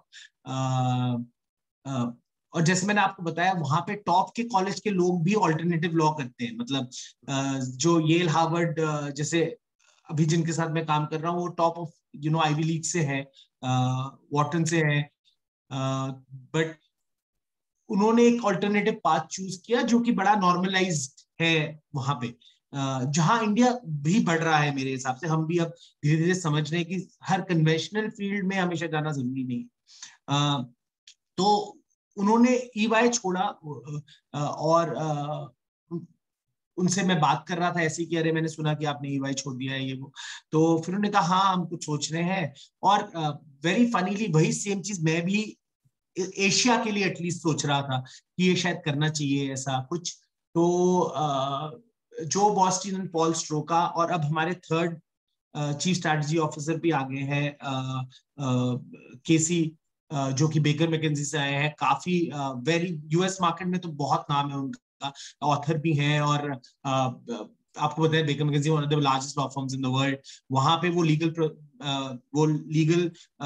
management करते थे, और उससे पहले वो किया मोटर्स. अच्छा, मतलब एक अच्छी जर्नी रही है उनकी from the consulting side of legal business, तो उससे अब केसी ने तो अभी ज्वाइन किया है, बट जो एंड पॉल काफी टाइम से मैं उनको जानता हूँ. तो उनसे बात हो रही थी, तो उन्होंने कहा कि अरे हम ऐसा सोच रहे हैं, लेक्स फ्यूजन बोल के एक legal innovation space, जहां पे we would be the go-to market, where we will not make products or services, but we would be free consultants for law firms and GCs because of our relationships, and we will onboard these different legal tech companies, जो which is not constant, of course, वो change होता रहेगा, maybe every year, every 2 years नए आएंगे, कुछ जाएंगे, जिनके साथ हमारा एक कोलैबोरेशन रहेगा. और we would approach these law firms and try to solve their problems, because even like आपको मैं बता रहा था, यूएस में भी ये प्रॉब्लम्स हैं, जहां पे बड़े बड़े लॉ फर्म्स लेगेसी पे ही बैठे हैं. उन्होंने अगर 10 साल पहले कोई टेक्नोलॉजी खरीदी है, तो उन्होंने आज तक उसके बारे में अपग्रेड करने के बारे में नहीं सोचा, क्योंकि वहां पे भी रिलेशनशिप से ही बहुत कुछ चल रहा है, राइट. तो अगर कोई एक बड़ा प्लेयर आपके नॉलेज मैनेजर को जानता है, तो वो एक पार्टनरशिप बन गई है, अब वो चले जा रहे हैं. तो वी रियलाइज कि हमने इतना, हमारा जो एक्सपीरियंस है, इट्स क्वाइट अनमैच्ड. हमारा kind of understanding is quite unmatched. Plus मेरा एशिया पैसिफिक का भी बहुत एक्सपीरियंस था. So we thought, I will grow this, not only will I be involved in the American market, but I will be responsible for growing the Asia Pacific market as well in the coming times. So they said, see, you're a perfect person to join us. So we are 4 of us now. It's a small organization, and हम चारों ही सब कुछ हैं उस organisation में, if I put it mildly. But the best part is that we get expose to legal tech on a daily basis. हर रोज कोई एक नई इनोवेटिव कंपनी हमारे पास लीगल टेक की आती है और हमें पिच करती है कि please on board us. And अभी मतलब आवर प्रॉब्लम इज कि हम उनको मना करना पड़ रहा है कि you know we can only handle this many and we don't want to expand it to a level where we become like an aggregator. वो हमें नहीं बनना है। We want to be very niche top of the class legal tech companies जो है, जो कि maybe they are not huge big players but they are good players, you know. They might not have the name of Thomson Reuters so as to say, but they are excellent in the craft that they, जो भी काम वो करते हैं वो बहुत अच्छी तरह करते हैं। तो ऐसे हमारे अभी 7 है और 3 आज मतलब 2-3 महीने में, मतलब 1 महीने में भी ज्वाइन किया इन्होंने। तो 10-11 हमारे पास ऐसी लीगल टेक डिफरेंट कंपनीज है जो पूरा spectrum of law firms and corporates को देखती हैं। एंड मोस्टली कंसल्टेंट्स आपको पता है कैसे होते हैं, so we are not consultants like that, we don't charge our time, हम कोल्ड कॉल्स नहीं करते हैं, हम रिलेशनशिप पे जो बात दो, हमारा पूरा मोटो ही है कि हम आपको 2 बार से ज्यादा सब्सटैंशियल मीटिंग हम आपसे नहीं करेंगे। तो वो बहुत इंटरेस्टिंग था मेरे लिए क्योंकि मैं एग्जैक्टली यही सोच रहा था। सो देन मैं भी जुड़ गया और that's how Lex Fusion was, you know, and you know it was very nice of Thomson Reuters। उन्होंने भी मुझे, मैंने उनको समझाया कि देखो ऐसा ऐसा सिचुएशन है, मैं नहीं सर्व कर पाऊंगा। आपको पता है इंडियन कंपनी से बहुत बड़े बड़े नोटिस पीरियड्स होते हैं और मेरे पास बहुत सारा काम था जो मुझे ऑफलोड करना था, बहुत सारी प्रोजेक्ट्स चल रहे थे। तो मैंने कोशिश किया कि मैं ढंग से वो सारे काम करके अपना फिर जब मैं शुरू करूं, तो मैंने एक्चुअली फिर नवंबर महीने से 19 of 2020 I you know we started Lex Fusion और हमने फिर उसका 6 महीने में ही रिजल्ट देखा। You know the best part was without actually really, आप अगर सोचेंगे इस बिजनेस में कोई इन्वेस्टमेंट नहीं है सच, राइट? हमें कोई ह्यूज ऑफिस नहीं चाहिए था, कोई प्रोडक्ट नहीं बनाना था, कोई सर्विस नहीं देना था। Just through our relationships and knowing, जो हम शुरू में बात कर रहे थे कि पैनजैथ्रिक अल्टरनेटिव स्पेस में जाके आपका क्या जो एक्सपोजर होता है, आप जिससे लोगों को जानते हैं और आप क्या क्या कर सकते हैं। तो this is one example where you know this exposure help, where we were able to pick up सारे जो अलग अलग लीगल इनोवेशन कंपनीज है, जो कोई टाइम कीपिंग देख रहे हैं, कोई स्टाफिंग देख रहे हैं, जैसे मैंने बताया बहुत ग्रैन्युलर हो चुका है सब यूएस में। तो कोई ई डिस्कवरी देख रहा है, तो कोई CLM प्रोसेसेस देख रहे हैं। तो that ways we have these very nice companies on board who we are able to help, and of course our initial focus is the American market, but I'm the head of operations and also I'll be heading the Asia and Pacific region as well. So जैसे होता है हर startup में you have to wear many hats, तो हमारे साथ भी वही है कि we are trying to do as many things as possible, but in a focused manner, so that we can actually make a change. That's the idea, because अब हम cold calling नहीं कर रहे हैं, हम किसी को भी जाके नहीं बोल रहे हैं फ्लायर कि भाई आप ये कर लो। हम एक्चुअली, वो हमारे दोस्त हैं जो GCs हैं, जो पार्टनर्स हैं, वो हमारे दोस्त हैं जिनसे हम एज ए दोस्त की तरह पहले बात कर रहे हैं कि आप प्लीज बताइए प्रॉब्लम क्या क्या हो रही है। अच्छा, तो इस प्रॉब्लम का मे बी ये सोल्यूशन है, आप देखिए। और जरूरी नहीं है हमारे मेंबर्स देंगे, बिकॉज क्योंकि हमारा एक्सपोजर है इतना टेक का, there are lot of times जहां पे हम ये भी रेकमेंड उनको करते हैं। ऑफ कोर्स प्रायोरिटी हमारे मेंबर फर्म्स को मिलती है, बट हम उनको बता दें कि शायद ये सोल्यूशन आपके लिए बहुत अच्छा हो।